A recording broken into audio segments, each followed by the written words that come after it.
चलिए शुरू करते हैं। कल का क्लास जहां हमने खत्म किया था, तो ये वो क्वेश्चन था जहां पे कल हमने खत्म किया था। आज मैं इस क्वेश्चन को थोड़ा सा एडवांस लेवल पे एक्सटेंड कर रहा हूँ। वो लेवल जो CSIR नेट में अच्छे क्वेश्चंस की जो कैटेगरी होती है उसमें इस तरह के क्वेश्चन पूछे जाते हैं। ध्यान से देखिए, तो कल जो मैंने क्वेश्चन करवाया था सेम क्वेश्चन था। ये दो LI सॉल्यूशंस हुआ करते थे, दो LI सॉल्यूशंस थे, पिछले वीडियोस में आपको मिल जाएंगे। LI सॉल्यूशन थे, ये वो पॉइंट था डोमेन का जो पिछले क्वेश्चन में नॉन जीरो दिया हुआ था, और आपको क्लियरली फंडामेंटल थ्योरम लगा के ये पता चल गया था कि किसी पर्टिकुलर पॉइंट से पास होने वाले यूनिक सॉल्यूशन होंगे। लेकिन यहाँ पे प्रॉब्लम क्या हो रहा है?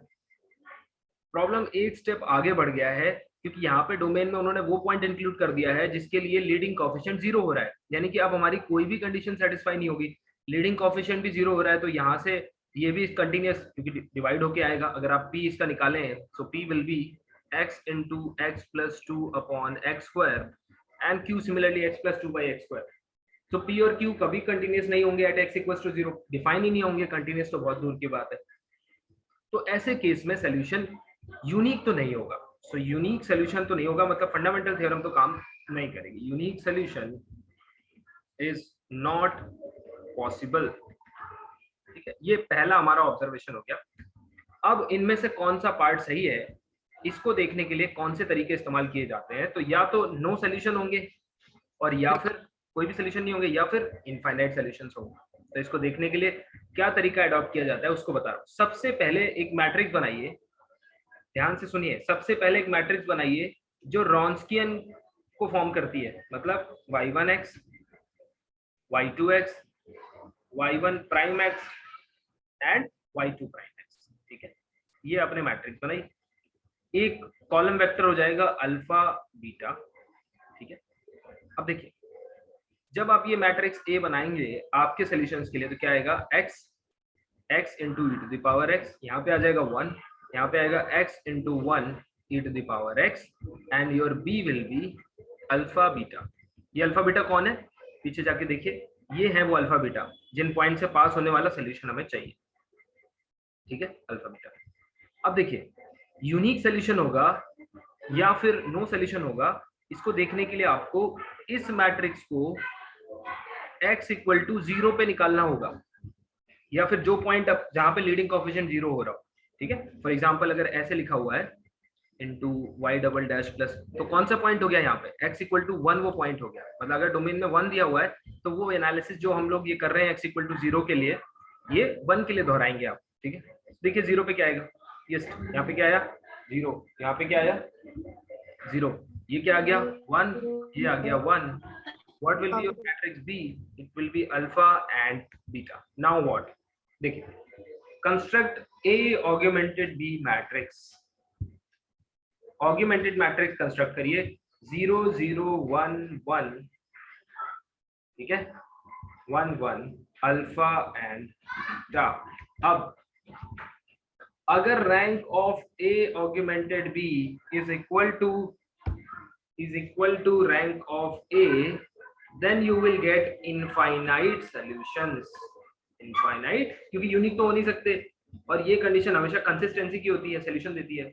और अगर, ठीक है, यहाँ से दो केस निकल रहे हैं, अगर A ऑगमेंटेड B मैट्रिक्स की रैंक नॉट इक्वल है किसके? A के रैंक के, तो नो सॉल्यूशन। तो आप मुझे बताएंगे कि कौन से केसेस में क्या होगा, मतलब कब ये रैंक सेम होगी, इक्वल होगी रैंक ऑफ A के। देखिए A का रैंक क्या है, अगर आप ध्यान से देखें A का रैंक क्या है? 1 है ना। तो यानी कि जब A ऑगमेंटेड B मैट्रिक्स का रैंक 1 हो जाएगा तो इनफाइनाइट सॉल्यूशन हो जाएंगे, अदरवाइज नो सॉल्यूशन हो जाएगा। तो देखिए ये तो फिक्स हो गया। अब देखिए आगे बढ़िए, क्यों? इसकी ये रैंक 1 आ गई ना। अब इसको अगर मैं देखूं तो यहाँ पे केस बनाना पड़ेगा। केस क्या होगा? अगर अल्फा आपका 0 आ जाए, क्या आ जाए? अल्फा आपका 0 आ जाए, तो A ऑगमेंटेड B की रैंक क्या हो जाएगी? What will be the rank augmented B? 1. And it will give you infinite solutions. But अगर अल्फा आपका नॉन जीरो आ जाए तो क्या होगा? अगर अल्फा आपका नॉन जीरो आ गया तो rank of A augmented B क्या आ जाएगी? 2 आ जाएगी। वेरी गुड, 2 आ जाएगी। और यहाँ से हमें क्या मिलेगा? No solution. No solution. ये वो एनालिसिस है जो CSIR नेट में पूछ लिया जाता है, एक स्टेप एडवांस है, बट ध्यान रखिए, ठीक है। तो आपका ऑप्शन वापस जाके देखिए, ऑप्शन क्या बनेंगे। अगर यहाँ पर क्या लिखा हुआ है, एवरी अल्फा बीटा के लिए नो सॉल्यूशन आएगा, बिल्कुल सही है। क्यों? क्योंकि यहाँ पे अल्फा क्या है, आर में है ना, ये तीनों का 3 टपल जो है ये R3 में है, इसका मतलब each component is in R। तो अल्फा क्योंकि पूरे R से लिया जा सकता है, तो अल्फा 0 भी हो सकता है बेटा। तो अल्फा अगर 0 होगा, ठीक है, अगर अल्फा 0 होगा, पीछे जाते हैं, ओके, अच्छा ये फर्स्ट है, ओके राइट। अगर अल्फा 0 होगा तो इनफाइनाइट सॉल्यूशन हो जाएंगे, अल्फा नॉन 0 होगा तो नो सॉल्यूशन हो जाएंगे। यानी कि इस क्वेश्चन में जो ऑप्शन है उसको थोड़ा सा हम लोग ट्विस्ट कर देते हैं। अगर मैं आपसे कहूं ये 0, ये 0, इसको 0 बना देता हूँ ये। तो अब बताइए कौन सा ऑप्शन करेक्ट होगा। अल्फा अगर 0 है, ठीक है, मकसद ये है कि कॉन्सेप्ट समझ में आना चाहिए। अल्फा अगर 0 है तो इनफाइनाइट सॉल्यूशन हो गए किसी भी बी के लिए, यस सर। कुछ भी हो, है ना। तो कौन सा ऑप्शन करेक्ट हो गया, ऑप्शन बी करेक्ट हो गया, ये गलत हो गया नो सॉल्यूशन की वजह से। ठीक है भाई, बताइए क्लियर है ये क्वेश्चन? Okay, yes sir. आगे बढ़ते हैं। अब देखिए ये बहुत अच्छा क्वेश्चन है, इसको स्टार मार्क कर लेना। आगे बढ़ते हैं। अब देखिए आपने क्या क्या चीजें पढ़ी थी। अगर y ऑफ x जो है, अगर y of x non trivial solution है, यानी नॉन जीरो सोल्यूशन है, अगर नॉन ट्रिवियल सोल्यूशन है किसका, nth order homogeneous linear differential equation, तो बेटा क्या क्या चीजें पढ़ी थी। Yes, just take a quick look. सबसे पहला क्या, y of x will have simple zeros, ठीक है, रिपीटेड जीरो कभी नहीं होंगे, तो नेवर रिपीटेड जीरोस, ठीक है, याद रखिए इनको। और क्या पढ़ा आपने, अगर वो अलोन सोल्यूशन के लिए क्या पढ़ा है आपने, सिर्फ इसके लिए, मतलब एक सोल्यूशन है तो, और क्या पढ़ा है।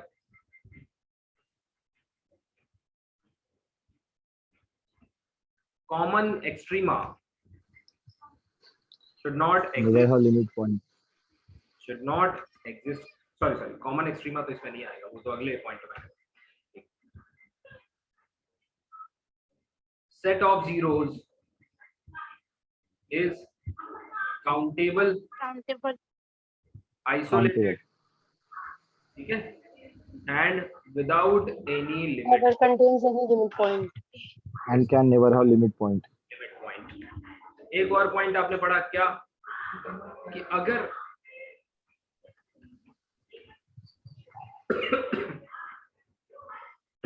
Set of zeros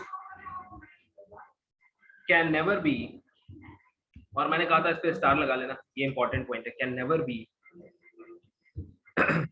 bounded and infinite simultaneously, infinite simultaneously. इसका मतलब ये बिल्कुल नहीं है, जैसे कल आप एक क्वेश्चन में फंस गए थे, इसका मतलब ये बिल्कुल नहीं है कि सेट ऑफ जीरोस इनफाइनाइट नहीं हो सकता है, ठीक है। तो set of zeros may be infinite also, ठीक है, जरूरी नहीं है कि फाइनाइट हो, बस अगर डोमेन बाउंडेड है तो हमेशा फाइनाइट होगा, इनफाइनाइट आल्सो, ठीक है। आगे बढ़ते हैं। अब अगर मैं आपसे कहूं कि y1 और y2 ये दो सॉल्यूशंस हैं, किसके, एनी nth ऑर्डर या फिर second order homogeneous linear differential equation, तो आपने क्या क्या पढ़ा।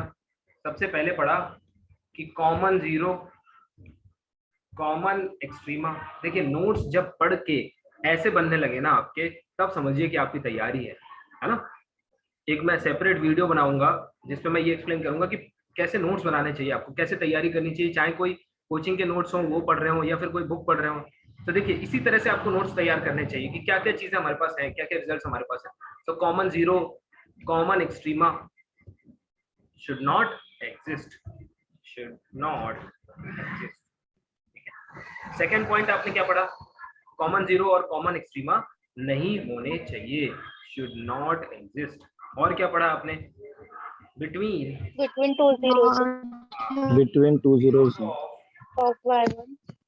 One solution, there exists exactly one zero of other solution The reproduction. and vice versa. ठीक है, ये बड़ा इंपॉर्टेंट था क्योंकि इसने आपको बता दिया कि अगर एक के पास फाइनाइट जीरोस है तो दूसरे के पास भी फाइनाइट होंगे, एक के पास अगर इनफाइनाइट है तो दूसरे के पास भी इनफाइनाइट होंगे। इस पे भी हमने क्वेश्चन किया था, है ना, जिसमें हमने रिपीटेड जीरो वाला कॉन्सेप्ट यूज किया था। आज मैं आपको एक दो क्वेश्चन करवाऊंगा जो बहुत जबरदस्त है और नेट में पूछे गए। अब बात करते हैं कुछ ऐसी चीजों की। अच्छा, कॉमन जीरो हो गया, कॉमन एक्सट्रीमा हो गया, ठीक है, इनको बचाना है रॉन्स्कियन की वजह से। अब देखिए, एक कॉन्सेप्ट है, ये लास्ट कॉन्सेप्ट है इस चैप्टर का, लास्ट कॉन्सेप्ट है फ्रॉम रॉयल।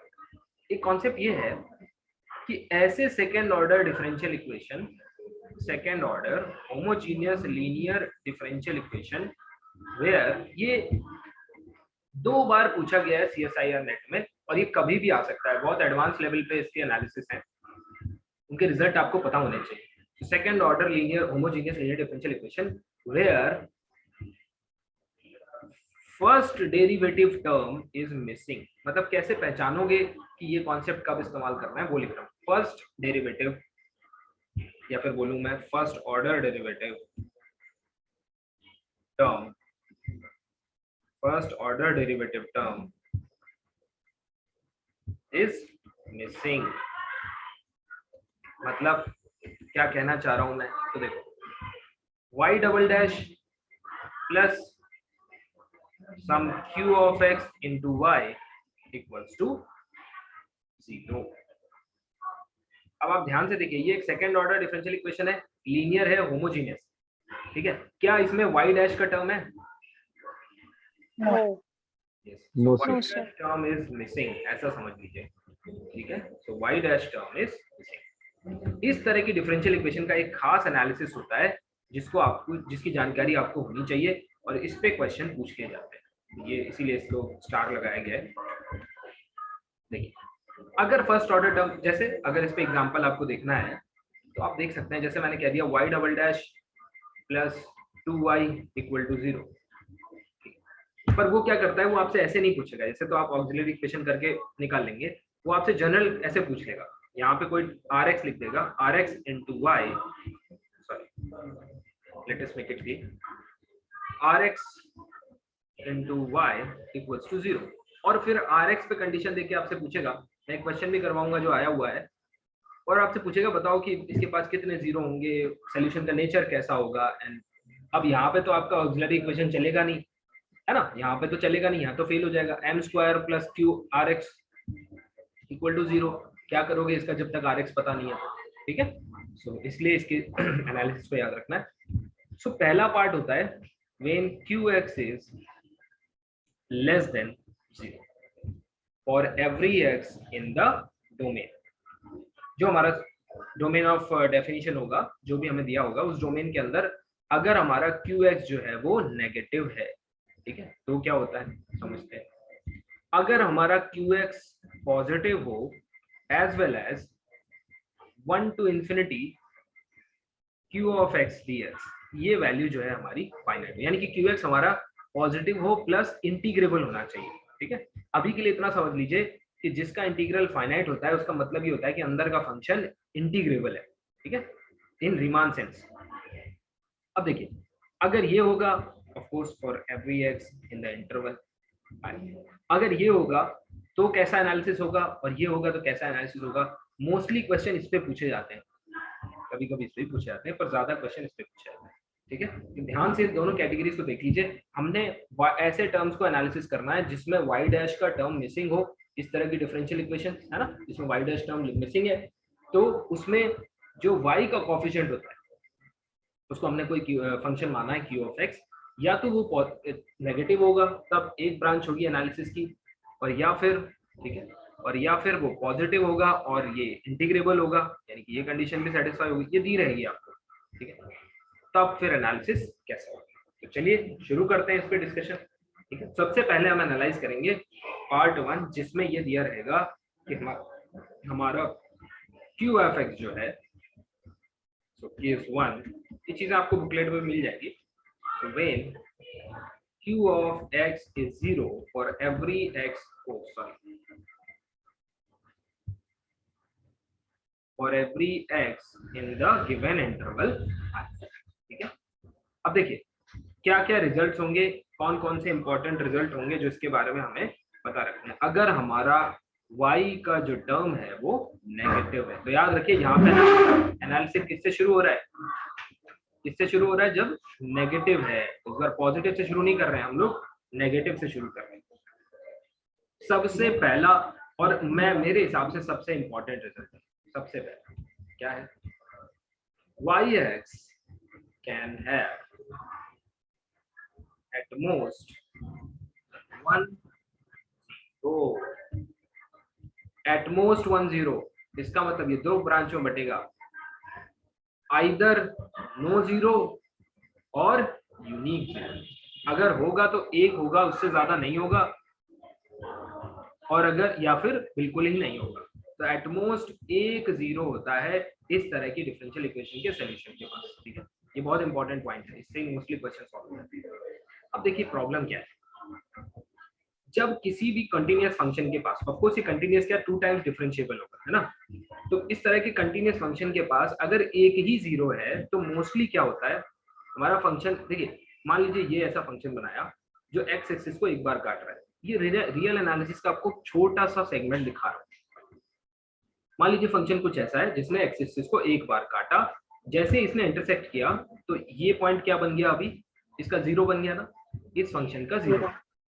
अब अगर इसको दूसरा जीरो लाना है और कंटिन्यूअस भी रहना है तो बताओ कुछ ऐसे होना पड़ेगा ना, इसको वापस घूम के आना पड़ेगा.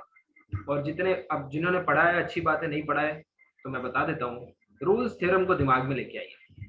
अगर दूसरा जीरो एग्जिस्ट कराना है तो एक पॉइंट ऐसा आता है जहां पे फंक्शन को अपना मोनोटोनिक नेचर चेंज करके वापस आना पड़ता है और उस पॉइंट पे उसका स्लोप भी जीरो होता है. ठीक है, तो यहाँ से 2 पॉइंट निकलेंगे. पहला yx एक मोनोटोनिक फंक्शन है, क्यों, एक से ज्यादा जीरो नहीं है. दूसरा जीरो होगा तब उसको वापस आना पड़ेगा, अदरवाइज वो स्ट्रेट ऐसा निकल जाए, उसको वापस आने की कोई जरूरत नहीं. ठीक है, so yx is always monotonic function. ठीक है, मोनोटोनिक फंक्शन. इस एनालिसिस को याद रखिए, ये ऊपर वाला. ठीक है, इससे आपका तीसरा पॉइंट भी क्लियर हो जाएगा. तीसरा पॉइंट क्या है, yx never has point of extrema.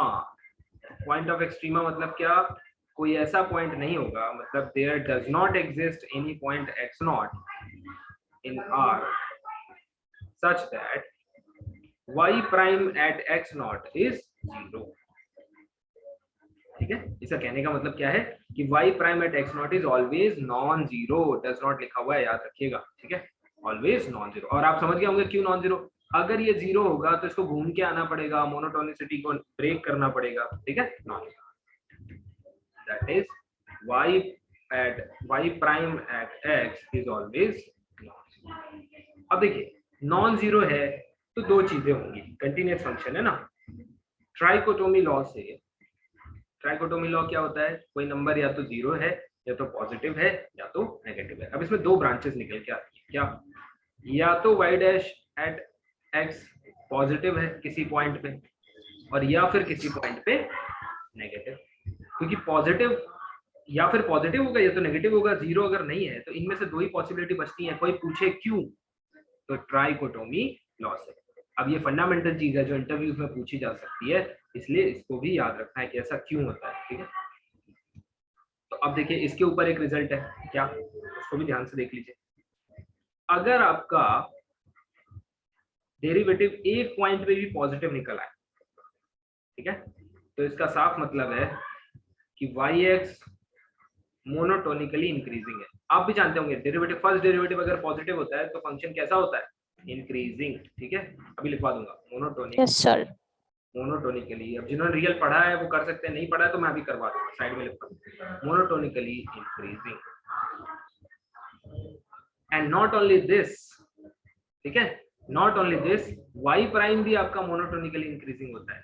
y prime x is also monotonically increasing. Increasing, मतलब मोनोटोनिक होते हैं दोनों। सेकेंड पॉइंट क्या है, पीछे कराएंगे। फिफ्थ पॉइंट क्या है कि अगर आपका डेरिवेटिव किसी पॉइंट x नॉट पे नेगेटिव आ गया, जीरो तो हो नहीं सकता, तब क्या होगा, तो y and y prime both are monotonically decreasing हो जाते हैं। Decreasing.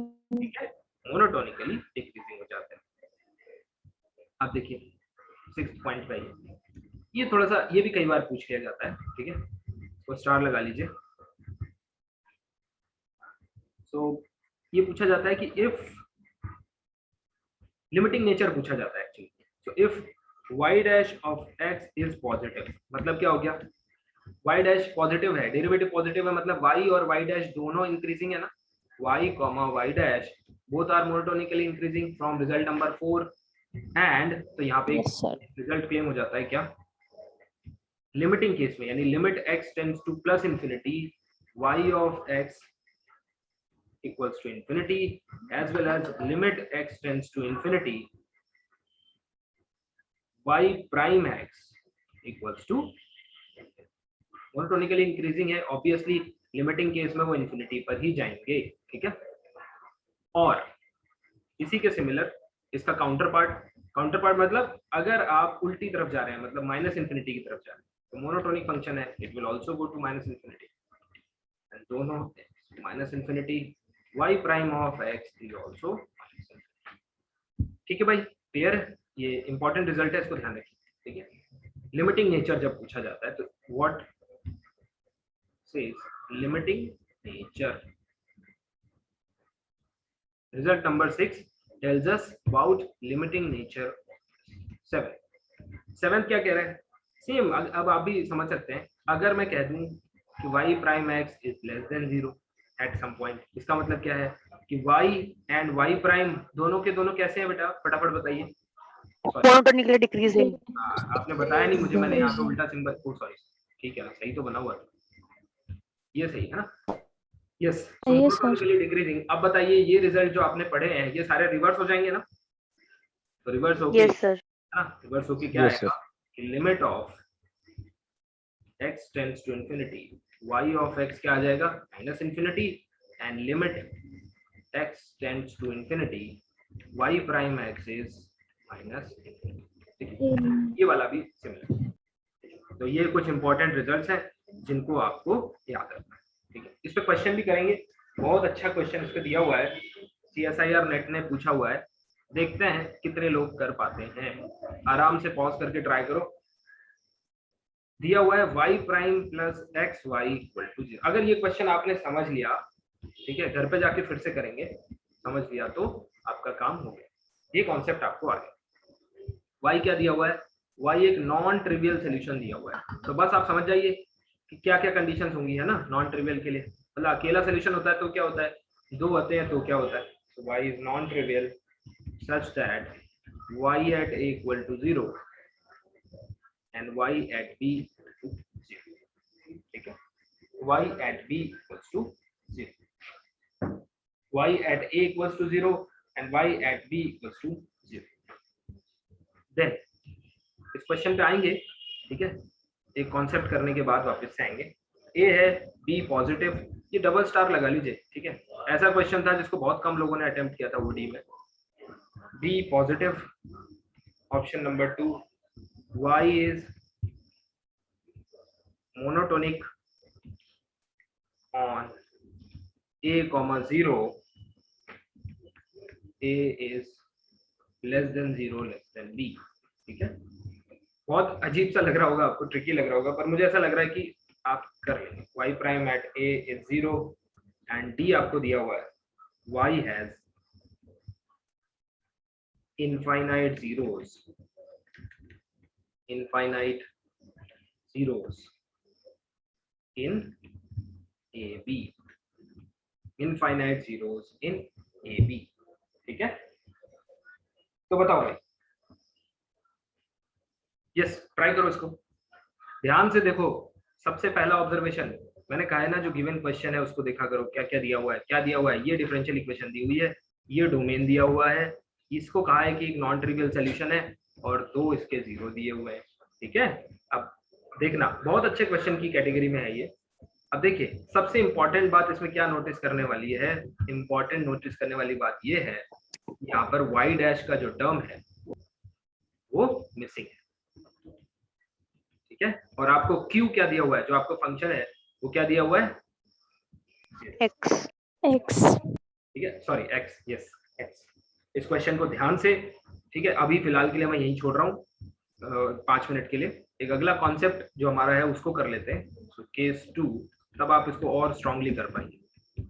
केस 2 वेयर देखो qx नेगेटिव है तो आपने देख लिया, qx अगर पॉजिटिव है and 1 to infinity qx dx is finite, ठीक है, तब क्या होगा, तो देखिए क्या क्या होगा। पहला रिजल्ट सॉल्यूशन के बारे में बता रहा हूँ, पहला रिजल्ट क्या होगा, उसमें पहला रिजल्ट क्या था कि yx can have at most 1 0, यहाँ पे एकदम reverse, y can have infinite zeros, ठीक है भाई, इनफाइनाइट जीरोस, पहला। दूसरा वहां पे क्या था, अब देखो इनफाइनाइट जीरोस एक कंटीन्यूअस फंक्शन की अगर एक से ज्यादा जीरो है बेटा तो वो कभी मोनोटोनिक फंक्शन नहीं हो सकता, क्यों, एक जीरो है तो मतलब ये एक्स एक्सिस को क्रॉस किया, अब इसको घूम के आना पड़ेगा इसको दूसरा जीरो अटेन करने के लिए, जैसे ही दूसरा जीरो अटेन किया तो देखो दो में ही, इनफाइनाइट तो बहुत दूर की बात है, सिर्फ दो से आप कह सकते हो कि y जो है वो नॉन मोनोटोनिक है, सो y is non monotonic, sorry कौन सी स्लाइड पर, y इज नॉन मोनोटोनिक, ठीक है, y इज नॉन मोनोटोनिक। और देखिए और क्या क्या देख सकते हैं इसमें, क्या क्लेम कर सकते हैं, यानी कि ऑसिलेटरी बोल सकते हो ना इसको, ठीक है, क्योंकि अभी फर्दर देखिए इनफाइनाइट अचीव Yes, करने sir. ना इसको, ये देखो ऐसे जाएगा ऐसे जाएगा, साइन एक्स से एग्जांपल ले लिया करो, ठीक है, छोटे छोटे एग्जांपल से मैथमेटिक्स को समझने की कोशिश करो, बहुत अच्छी चीज है, मैथ्स जो है बहुत ब्यूटीफुल सब्जेक्ट है एक्चुअली। पूरे वर्ल्ड में ना स्ट्रॉन्गेस्ट जो लॉजिक होना चाहिए वो मैथमेटिशियन का होना चाहिए, मैं हमेशा बोलता हूँ सबसे बढ़िया लॉजिक अगर एक मैथमेटिशियन है और इसको प्रोग्रामिंग लैंग्वेज का आइडिया है तो बेस्ट सॉफ्टवेयर मैथमेटिशियन ही बना सकता है। जिन्होंने भी सी प्रोग्रामिंग सीखी है उनको पता होगा कि मैथ्स के लॉजिक इस्तेमाल करके जब कोड लिखे जाते हैं तो कितने जबरदस्त कोड होते हैं, ठीक है, तो लेकिन अनफॉर्चुनेटली हमसे आगे कौन है, कंप्यूटर इंजीनियर्स, जिनको सिर्फ उस लैंग्वेज के बारे में पता है, लॉजिक्स कौन देता है, मैथमेटिक्स देती है। तो सोचो जरा कि क्या कमी है हम में, है ना, क्या प्रॉब्लम है, कहाँ लैग कर रहे हैं। थर्ड है उसमें क्या था कि y(x) के पास कोई पॉइंट ऑफ एक्सट्रीमा नहीं होना चाहिए, मतलब y प्राइम किसी पॉइंट पे जीरो नहीं होना चाहिए, यहाँ पर y can have infinite number of points. अब देखो अगर 2 जीरो अटेन करने हैं तो रोल्स थ्योरम कहता है कि बीच में एक पॉइंट तो एक्सट्रीमा आएगा ही, एक पॉइंट तो आएगा जहाँ डेरिवेटिव जीरो है, दूसरा आएगा जब इनफाइनाइट जीरो लेके चल रहे हो तो डेरिवेटिव्स के भी जीरो इनफाइनाइट हो, have infinite infinite points of extrema infinite points of extrema, यानी कि जो रिजल्ट्स आपने उसमें पढ़े थे उसके सारे के सारे इनवर्स रिजल्ट्स यहाँ पे, ठीक है। बट एक चीज याद रखिए कि हमेशा all zeros are simple zeros, क्यों, क्योंकि फंडामेंटल नहीं भूलना कि जो हमने पहले पढ़ा था, चाहे y डैश का टर्म मिसिंग हो और चाहे y डैश का टर्म एग्जिस्ट करे, नॉन ट्रिवियल सॉल्यूशन के जो फर्स्ट स्लाइड में हमने पढ़ा है वो तो सारा होल्ड करेगा ही, ये तो एक्स्ट्रा प्रॉपर्टीज हैं, ठीक है। तो ऑल जीरोस आर सिंपल, ऐसा नहीं है कि सारे रिजल्ट आप सारे बैरियर तोड़ते हैं, ठीक है, कि इसमें तो सब रिपीटेड जीरोस भी हो जाएंगे, तो रिपीटेड नहीं होंगे कभी भी, ठीक है, नॉन ट्रिवियल सॉल्यूशन में। बताइए इतनी बात क्लियर है यहाँ पर, Yes, sir. क्लियर है, चलो वेरी गुड। अब वापस आ जाओ जरा और मुझे बताओ पिछले क्वेश्चन को कैसे करेंगे, ठीक है, बहुत अच्छा क्वेश्चन है, थोड़ा सोचो दिमाग लगाओ अभी पता चल जाएगा। चलो डिकोड करते हैं, ठीक है, डिकोड करते हैं। इसमें क्या लिखा हुआ है, y prime at a is 0, y at a दिया हुआ है ना, सबसे पहले आपके पास जितनी इंफॉर्मेशन है और जो जो आप डिस्कार्ड कर सकते हैं वैसे किया करो, ऐसा नहीं है कि पहले टॉपिक ये 1 लिखा हुआ है ऑप्शन तो पहले इसी पे जुट गए पूरा, ऐसा नहीं है, धीरे धीरे करते हुए आओ, क्या पता आपको इसकी जरूरत ही ना पड़े। तो ये सिंपल जीरो का केस है, और यहाँ पे ये जो है ना ये आपको क्या सजेस्ट कर रहा है, रिपीटेड जीरो सजेस्ट कर रहा है कि नहीं, Repeated. Very good. तो ये Yes, गलत हो, sir. ठीक है, गलत हो गया। अब ये क्या कह रहा है, y x can have infinite number of zeros in closed and bounded interval. तुरंत वार्निंग, क्यों? नहीं, हाँ, go wrong. बाउंडेड सेट और बाउंडेड में इनफाइनाइट एक साथ नहीं हो सकते। बाउंडेड और इनफाइनाइट मिला दिए तो क्या बन जाता है, लिमिट पॉइंट बन Limit जाता है। point. Limit point. बचाना है, Limit ठीक है, point. भी नहीं होगा। अब आ जाओ, y is monotonic on a,0 यानी कि नेगेटिव पार्ट पे। ए अगर आप यहाँ ले रहे हैं तो इस डोमेन में नेगेटिव इंटरवल में y मोनोटोनिक होगा। चलिए देख लेते हैं। अगर नेगेटिव पार्ट है, सिर्फ इस डोमेन की बात करिए ना, तो अगर मैं सिर्फ इतने में x चूज करूं, बेटा मेरा फंक्शन q क्या है, qx क्या है, x है ना। तो अगर मैं सिर्फ इतने में से Yes, पॉइंट sir. चूज करूं तो हमारा q जो है वो पॉजिटिव होगा कि नेगेटिव होगा, बताइए। अगर हमारा डोमेन ये है a to 0 यानी नेगेटिव है, नेगेटिव डोमेन है ना, Negative. तो बताइए qx पॉजिटिव होगा या negative? Negative. Very good. q जो है वो इस डोमेन के अंदर कैसा होगा, Negative. और नेगेटिव मतलब पहले एनालिसिस के हिसाब से मोनोटोनिक। यानी इस डोमेन के अंदर, मैं पूरे डोमेन की गारंटी नहीं दे रहा हूं, इस डोमेन के अंदर मोनोटोनिक होगा ही होगा। क्यों? नेगेटिव है ना भाई। qx जैसे इस डोमेन में नेगेटिव हुआ, सारी पहले की प्रॉपर्टी होल्ड कर जाएंगी। आप कहोगे सर यहाँ पे तो 2 जीरो है, उसने कहा था कि एक ही जीरो होगा। क्या ये क्वेश्चन दिमाग में आ रहा है? यस और नो? आना चाहिए। अगर नहीं आ रहा है तो ये क्वेश्चन दिमाग में आना चाहिए, because this is very genuine question. इसको आप कैसे डिस्कार्ड कर सकते हैं? देखिए, ये ए है, ये बी है, ठीक है, और यहाँ कहीं जीरो है। अगर आप ध्यान से देखें इस पार्ट को, ए से लेके जीरो तक, इतने में क्या कितने जीरो हैं फंक्शन के, बताइए जरा। सिर्फ इतने डोमेन में जिसको यहाँ पे कंसीडर किया गया है, कितने जीरो हैं? एक ही तो है। देखिए, हाँ, तो क्या हमारा रूल वायलेट हो रहा है? Sir. ठीक है, इसका मतलब अभी भी हमारा रूल फॉलो हो रहा है कि एक ही जीरो है। qx लेस देन जीरो के लिए एक ही जीरो आया है, हमने इस पे थोड़ी चेक किया है। अब जब पूरा डोमेन देखोगे तब यहाँ qx लेस देन जीरो, यहाँ ग्रेटर देन जीरो आ जाएगा। ठीक है, तो उसने सिर्फ इतने पे पूछा था तो हमने इतने में बता दिया। अब उसने कहा है कि बताइए बी नेगेटिव होगा कि पॉजिटिव होगा। बहुत अच्छा ऑप्शन है, बहुत positive. पॉजिटिव होगा। अच्छा, चलिए, क्यों पॉजिटिव होगा भाई? Yes, I will be happy. कोई भी आर्गुमेंट, गलत सही कोई फर्क सर क्योंकि वो a से 0 तक ऑलरेडी एक 0 आ चुका है, हाँ हाँ, तो उसमें 0 से b तक वो ऑलरेडी पॉजिटिव ही होगा। ओके। अगर ऐसे पूछ लेते हैं कि अगर बी नेगेटिव हो गया तो क्या हो जाएगा? अगर बी नेगेटिव हो गया तो क्या हो जाएगा? देखो क्या अनर्थ हो जाएगा, देख लो जरा। ये है ए, ये है बी। अगर बी नेगेटिव हो गया तो ये जीरो होएगा और ये इसके लेफ्ट में आ जाएगा।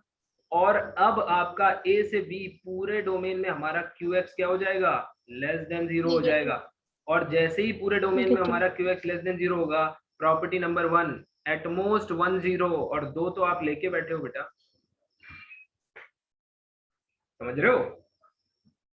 2 जीरो तो आप लेके बैठे हो, तो 1 जीरो कैसे आएगा? फिर तो ये प्रॉपर्टी गलत हो गई, है ना। अगर b लेस देन जीरो हुआ, ठीक है, तो गलत ये हो जाएगा कि a से b के बीच में qx, ये जो हमारा फंक्शन है qx, ये नेगेटिव हो जाएगा। नेगेटिव वाले एनालिसिस में प्रॉपर्टी नंबर 1 जो हमने पढ़ी है उसके हिसाब से ये जैसे ही नेगेटिव होगा तो इसके पास केवल और केवल एक जीरो होना चाहिए, लेकिन हमारे फंक्शन के पास ऑलरेडी 2 जीरो मौजूद है। इसका मतलब कहीं ना कहीं हम गड़बड़ कर रहे हैं। तो गड़बड़ हम यही कर रहे हैं कि बी नेगेटिव ले रहे हैं, ठीक है। सो दिस इज रॉन्ग अज्यूमशन, क्योंकि कॉन्ट्राडिक्शन आ गया ना। तो जब कॉन्ट्राडिक्शन आता है you have to look back, कहां पर आपने अज्यूमशंस लिए हैं। जो अज्यूमशन लिए हैं वो शायद रॉन्ग है, ठीक है, you need to check again. So बताइए ऑप्शन करेक्ट होगा? Yes, your B is positive. So what is your answer? Answer is A comma B. 5 question करो पूरे दिन में, ऐसे ही करो, आधे आधे घंटे लगाओ एक क्वेश्चन में, लेकिन ऐसे करो कि पूरे कॉन्सेप्ट और जितना भी चैप्टर है एक क्वेश्चन में 2 क्वेश्चन में सारा रिवाइज हो जाए, ठीक है। चलिए आगे बढ़ते हैं। समझ में आया भाई? कोई डाउट है पूछ सकते हैं।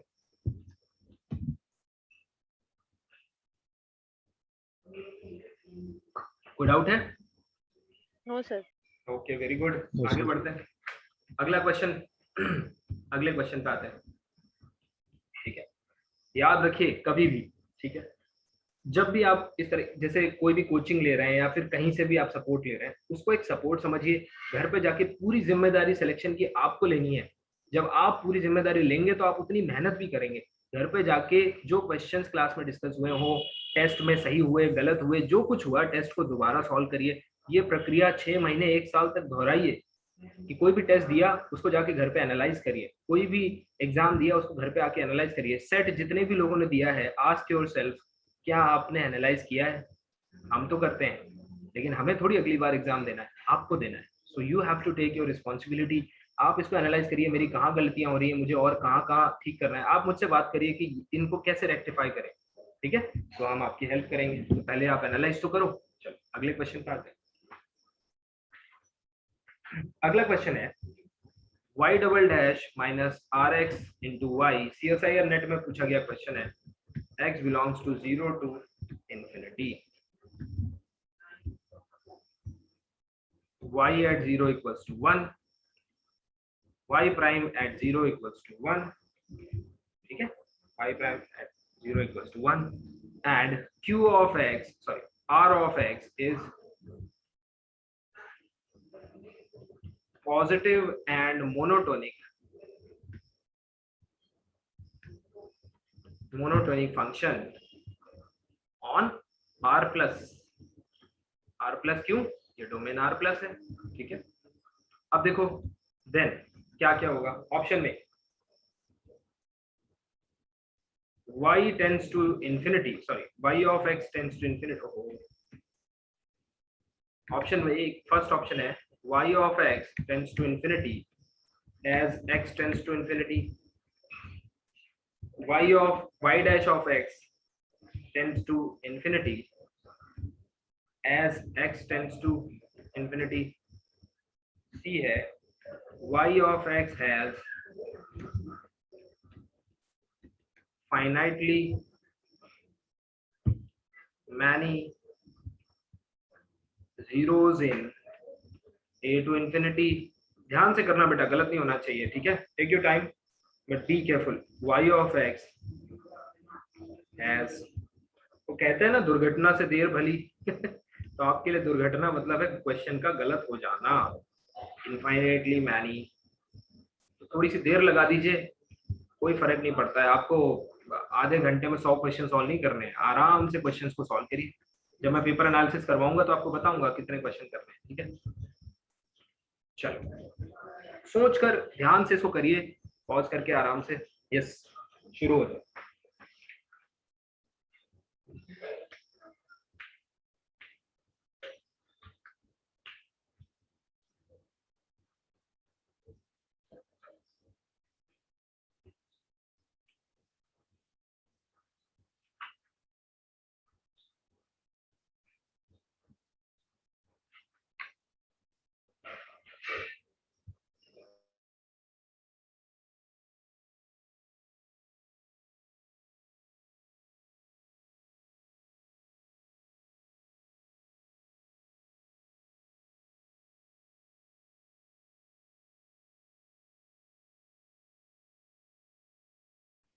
Okay, some of you are answering.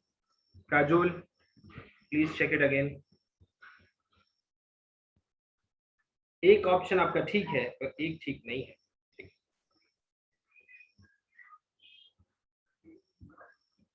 अभी से आदत डालिए सीखने की और सही होने की, ठीक है? पर गलत हो जाए तो कभी डरना नहीं, गलत होने में कोई बुराई नहीं है, ना सीखने में बुराई है, ठीक है? बल्कि कई बार मैं तो बच्चों से कहता हूँ कि भगवान करे आपके सारे क्वेश्चंस क्लासरूम में गलत हो जाएं, 6 महीने तक आप सिर्फ और सिर्फ सब गलत करें, क्योंकि गलत चीजों पे हम वापस से जाते हैं। We always look back whatever we did wrong. जो हम सही करते हैं कभी उसको एनालाइज नहीं करते, ठीक है? तो ये मोटिवेशन भी है, ठीक है? और मैथ्स में भी काम आता है। कुछ गलत हो जाए तो बहुत अच्छी बात है, खुशी की बात है, क्योंकि आप फिर से देखेंगे उसको कहाँ गलत हुआ है और इस प्रोसेस में कुछ सीखेंगे। अब देखो Rx क्या दिया हुआ उन्होंने, पॉजिटिव, ठीक है? Rx पॉजिटिव दिया है आपको गिवन डोमेन में। फिर और क्या दिया हुआ है, मोनोटोनिक फंक्शन है। क्या मोनोटोनिक से हमें कोई लेना देना है? हमें कोई लेना देना नहीं है। R की मोनोटोनिसिटी पे हमने कोई रिजल्ट अभी तक नहीं पढ़ा है, ठीक है? और ना ही कोई रिजल्ट है। लेकिन हमें इससे लेना देना है पॉजिटिव से। बहुत सारे लोग इसमें पॉजिटिव वाले जो अप्रोच है, जो हमने पॉजिटिव के लिए सीखा कि इनफाइनाइट जीरो हो सकते हैं, ये है वो है, उस पे जा सकते हैं। लेकिन मैं आपको ध्यान दिला दूं, आपको नोटिस करवा दूं कि यहाँ पे एक माइनस साइन भी है, ठीक है, यहाँ पे एक माइनस साइन भी है। भाग्यश्री, एक चीज गलत है आपकी, 2 ऑप्शन सही है, एक गलत है। कोई बात नहीं, keep on trying, yes keep on trying, I am sure you will learn a lot from this question. अच्छा, तो आप बताइए Rx पॉजिटिव वाला अप्रोच लगेगा कि नेगेटिव वाला लगेगा? क्योंकि Rx तो पॉजिटिव है पर बीच में यहाँ पे माइनस साइन भी है, तो अल्टीमेटली जो आपका क्यूबक्स फंक्शन है ना, वो है Negative वाला। माइनस टाइम्स Rx, और Rx एक पॉजिटिव फंक्शन है, तो क्या हो गया, माइनस इंटू प्लस, ठीक है, नेगेटिव। तो Rx आपका हो गया लेस देन 0, और प्रॉपर्टी वही जो पहली प्रॉपर्टी है, क्या लिखा होता है, limit x tends to 0 y tends infinity पे जाता है, एकदम सही है, ये भी सही है ना भाई, है ना। अब बात करते हैं कि इनफाइनाइट फाइनाइटली माइनस 0 होंगे या इनफाइनाइटली माइनस 0 होंगे। कितना आसान बन गया ये क्वेश्चन। अगर आपको कुछ भी ना पता हो, ठीक है, कुछ भी ना पता, तो आप इतना तो जानते हैं कि इनफाइनाइट, सॉरी ठीक है, आपको ये पता होना चाहिए कि एटमोस्ट 1 0 है। कितने 0 हो सकते हैं, एटमोस्ट 1 0 इस केस पर। बस इसी से देख लीजिए, ये दोनों ही ऑप्शन गलत हो गए। क्यों? याद रखना, ये लैंग्वेज है, ये वर्ड्स प्ले है। फाइनाइटली मैनी का मतलब हमेशा होता है ग्रेटर देन 1, याद रखिए, ग्रेटर देन 1। ढेर सारे लेकिन फाइनाइट, मतलब 10,000, 50,000, 100, 50, 10, लेकिन हमेशा ग्रेटर देन 1 होता है। कभी यूनिक जीरो के लिए फाइनाइटली मैनी का इस्तेमाल नहीं किया जाता है। अगर यहाँ पे सिर्फ लिखा होता है फाइनाइट जीरोस, तब आप इसको टिक कर सकते थे, बिकॉज एक जीरो है तो उसको फाइनाइट में ले सकते हैं, बट फाइनाइटली मैनी हमेशा याद रखिए, ये भी कॉन्सेप्ट है कि it is always greater than 1, ठीक है। ये लैंग्वेज का गेम है, ये यहाँ से गलत हो सकता है। इनफाइनाइट तो फिर कभी होंगे ही नहीं, तो ये भी गलत होगा, ठीक है, इस कॉन्सेप्ट से। अब एक नोट लिख लीजिए, अगर मैं इस क्वेश्चन को कुछ ऐसा कर देता, ठीक है, अगर मैं इस क्वेश्चन को ऐसा कर देता, उसको एनालाइज करने के लिए ना आगे वाले पेज पे जाते हैं। मैं आपसे पूछूं, what if your question is y double dash plus r of x into y equal to 0 and rx is positive। Of course आपको एक शर्त और एक कंडीशन और देनी होती, rx dx is finite, एक ये चीज देनी पड़ती है आपको। तो बताइए अब इसमें क्या होता, सबसे पहले कि इसमें इनफाइनाइट जीरो हो सकता है, इनफाइनाइट जीरो पॉसिबल है। क्यों पॉसिबल है? क्योंकि वो आपसे क्या पूछ रहा है, 0 से इंफिनिटी में पूछ रहा है, और ये एक अनबाउंडेड डोमेन है, इसलिए आपको बोल्डानो-वेस्ट्रॉस से डरने की जरूरत नहीं है, यहाँ पे अनबाउंडेड डोमेन है। सेकंड, चलो ये पजल तो सॉल्व हो जाती, आपसे अगर पूछता what is limit x tends to 0 y of x, क्या जवाब देते, बताइए क्या जवाब देते। पॉजिटिव नेगेटिव केस में ये इंफिनिटी होती है, पॉजिटिव के केस में क्या होता है भाई, बताइए। देखिए मैथमेटिक्स को फील करिए, ठीक है, सोच कर देखिए, yx क्या आता है इस केस में, इनफाइनाइट जीरो होते हैं, y और y प्राइम के पास भी, यानी y के पास भी इनफाइनाइट जीरो होते हैं, और y प्राइम के पास भी इनफाइनाइट जीरो होते हैं, ठीक है। फिर आपसे पूछता है, क्या पूछता है कि y प्राइम के पास अगर इनफाइनाइट जीरो है तो y prime obviously non monotonic हो गया, और अगर फंक्शन नॉन मोनोटोनिक है, एग्जाम में ना थोड़ा सा इस तरह से एनालिसिस करोगे तो कुछ ना कुछ जरूर हासिल कर लोगे। जैसे अब मैं आपसे कहूँ नॉन मोनोटोनिक, तो तुरंत दिमाग जाना चाहिए कि अच्छा sin x भी तो नॉन मोनोटोनिक है। अगर मैं इसके लिए लिमिटिंग केस निकालूं, what if I take limit x tends to infinity sin x, बताइए क्या आएगा, does not exist। Very good, does not exist. तो बताइए नॉन मोनोटोनिक के लिए लिमिटिंग केस में लिमिट एग्जिस्ट करेगी, कभी नहीं करेगी, does not exist. No sir. ठीक है, हमेशा इसको याद रखिए और इसको नोट के फॉर्म में भी लिख लीजिए, और वापस जाके जहां हम लोग इसको लिख रहे थे, ये प्रॉपर्टी लिखी थी ना, इसको थोड़ा सा और ऐड कर लेते हैं। इसमें क्या ऐड करेंगे, ई पार्ट ऐड कर लेते हैं, limit x tends to infinity y of x does not exist. Similarly, या फिर इसको मैं प्लस माइनस लिख दूं, ठीक है, and limit x tends to plus minus infinity, y prime x also does not exist. Plus minus does not exist. ठीक है भाई, इंपॉर्टेंट है. क्यों है ऐसा? Because of non monotonic nature of y and y prime. ठीक है, non monotonic nature of y and y prime. फटाफट मेरे को रिस्पॉन्स दे दीजिए. ठीक है, raise your hand if you have got everything whatever is being taught here up to now. अभी तक अगर आपको सब कुछ समझ में आ गया है, सब क्लियर है, तो please raise your hand. At least इतना रिस्पॉन्स तो बनता है भाई. आप उसी में ऑप्शन रहता है, you can raise your hand. Yes, quick, फटाफट, तभी आगे बढ़ेंगे भाई.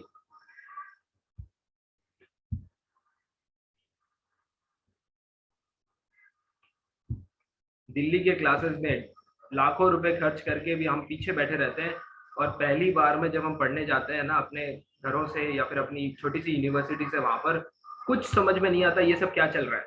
ठीक है, तब भी हम वहां से ऑक्सिलरी इक्वेशन ही सीख के आते हैं, एम स्क्वायर प्लस. बट हमारे जैसे इंस्टीट्यूट्स को सपोर्ट नहीं करते.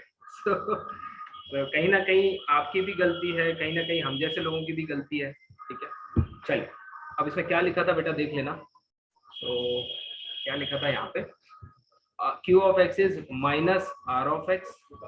ठीक है, r of x is positive, so minus into plus ये लिखा हुआ था. यस, एंड माइनस और ये लेस देन. राइट, चलो भाई आगे बढ़ते हैं, आगे बढ़ते हैं. अब हम बढ़ते हैं एक बेहद इंपॉर्टेंट कॉन्सेप्ट की तरफ. यहाँ पे हमारी थ्योरेटिकल पार्ट जो है वो ऑलमोस्ट खत्म हो गया. अब हम लोग बढ़ेंगे हाउ टू सॉल्व, और नहीं थ्योरेटिकल मतलब इसमें भी थ्योरी है. ठीक है, पर सॉल्यूशंस की थ्योरी खत्म हो गई. ठीक है, so how to solve higher order linear differential equations, both homogeneous as well as non homogeneous. इसकी आज हम बैकग्राउंड तैयार करेंगे, कल हम इसके बारे में पढ़ेंगे. अगर मैं आपसे एक सवाल पूछूं, y double dash plus 2y dash plus 3y equal to sine x, फटाफट मुझे आंसर करिए, कितने LI सॉल्यूशंस होंगे इसके? नंबर ऑफ LI सॉल्यूशंस बताइए.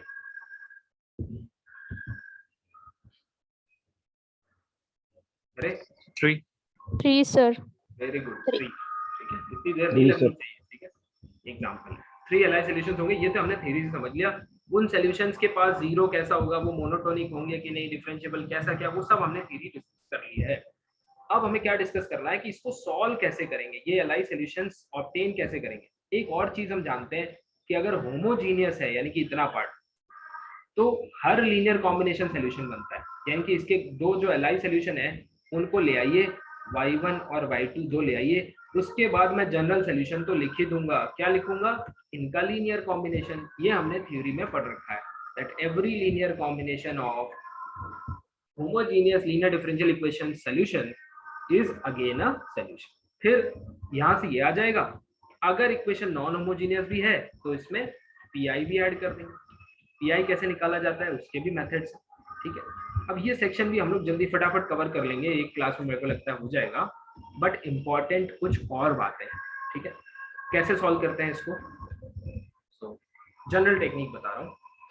सबसे पहले अगर आपकी दी हुई है a0 yn, a1 constant coefficients की बात हो रही है. यहाँ पर वेरिएबल कोफिशिएंट्स को सॉल्व करने के अलग तरीके होंगे. ठीक है, तो यहाँ पर हम लोग constant, you might be familiar with this, but कुछ मैं अभी ऐसा पूछूंगा आपको लगेगा कि हाँ यार ये भी इसमें सीखने के लिए है. n-1 plus a2 n-2.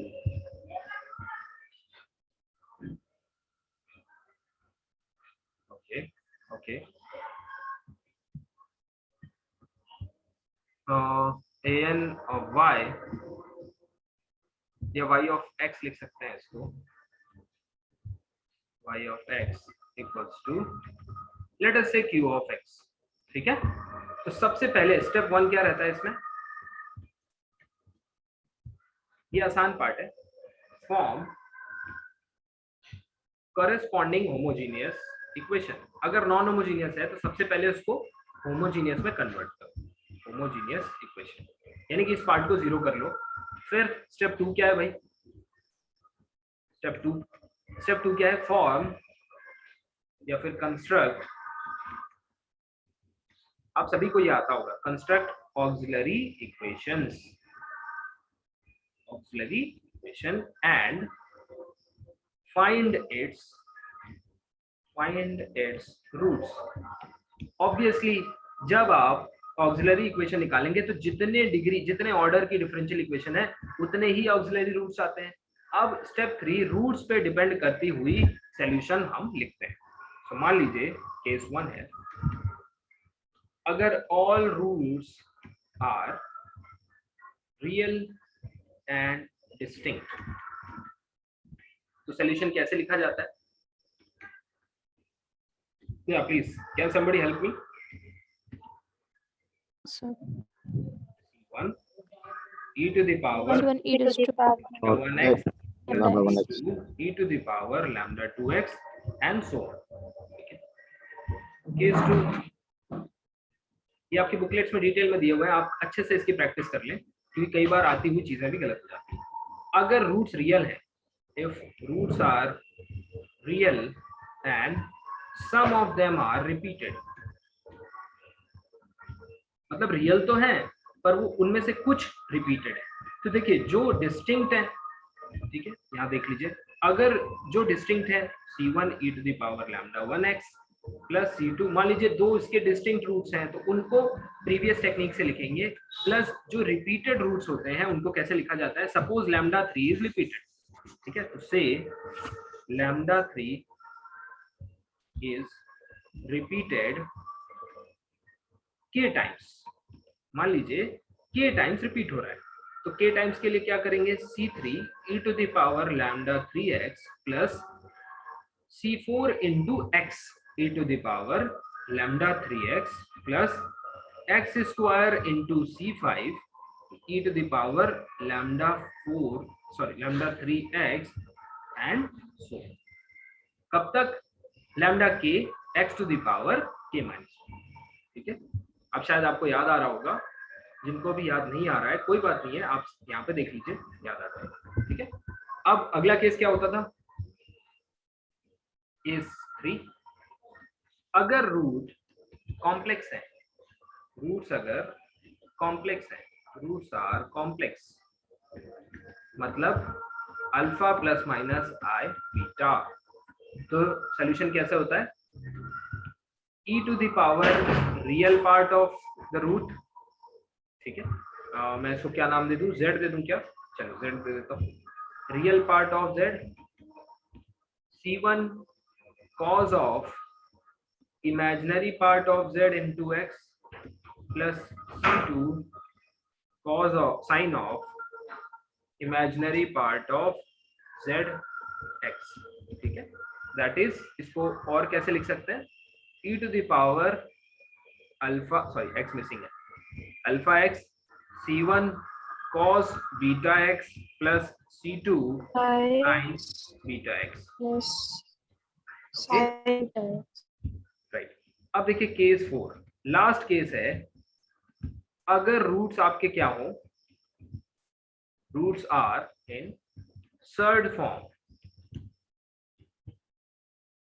मतलब आपका जो रूट है वो alpha plus minus square root of beta ऐसा है, मतलब उसमें सर्ड्स के फॉर्म में है।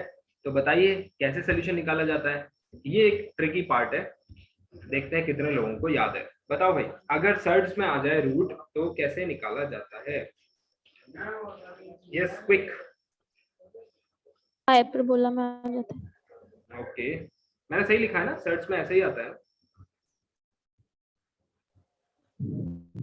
y ऑफ हाँ x, sir. So y of x हमेशा याद रखिए इसमें हाइपरबोलिक फंक्शन आते हैं और इसीलिए ये पूछा जाता है क्योंकि जनरली लोगों को याद नहीं रहता। ठीक है, हाइपरबोलिक फंक्शन का तो क्या आ जाएगा e to the power alpha x, यानी ये जो कॉम्प्लेक्स फॉर्म होती है ना, कॉम्प्लेक्स फॉर्म से ही मिलता जुलता होता है, बस यहाँ पे क्या होता है cos बीटा x आता है और यहाँ पे क्या आता है c1 cos hyperbolic square root of beta x plus c2 sine hyperbolic square root of beta x, यानी कि यहाँ पे हाइपरबोलिक फंक्शंस इन्वॉल्व हो जाते हैं। इतना याद रखिए, ये तो बातें हो गई बीएससी एमएससी की, इसको याद रखिए। अब मैं आपसे असली क्वेश्चन पूछता हूँ, ठीक है।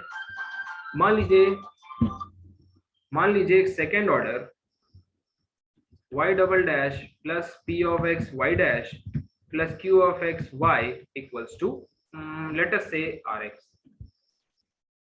ये इक्वेशन दी हुई है, सेकेंड ऑर्डर है, दो एलआई सॉल्यूशंस तो होंगे ही होंगे। अब आपसे पूछ रहा है give me the condition, give me the condition. ठीक है, यहाँ पे फंक्शन नहीं लेते हैं हम लोग, यहाँ पे कुछ कोफिशिएंट ले लेते हैं, ठीक है, बिकॉज कांस्टेंट कोफिशिएंट सॉल्व कर रहे हैं ना हम लोग। इस यहाँ पे ले लेते हैं a0, यहाँ पे ले लेते हैं a1, यहाँ पे ले लेते हैं a2। Give me the condition when solution is, question आ गया।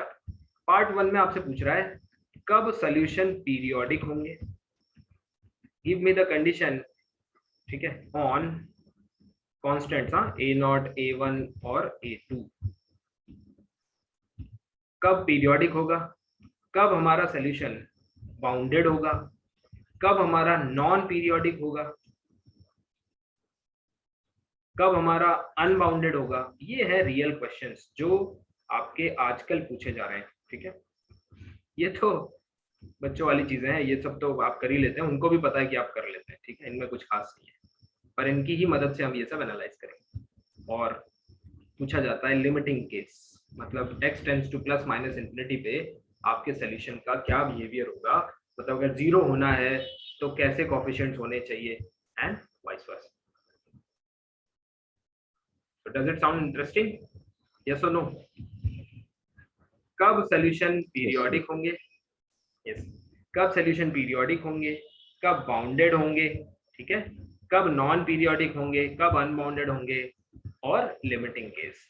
सॉल्यूशंस तो बेटा यही होंगे जो यहाँ पे लिखे हुए हैं, इसी तरह के सॉल्यूशंस होंगे। सॉल्यूशन तो आप बदल नहीं सकते, पर कौन से कंडीशंस अप्लाई किए जाएं, ठीक है, किस तरह से कोफिशिएंट्स लिए जाएं कि पीरियोडिक बन जाए या फिर नॉन पीरियोडिक बन जाए, या कभी बाउंडेड ना हो या फिर हमेशा बाउंडेड, ठीक है। So these are the questions which we will answer in the upcoming classes. So hope you have liked the lecture. अगर आपकी कोई भी क्वेरी है तो आप पूछ सकते हैं, ठीक है। So yes, thank you.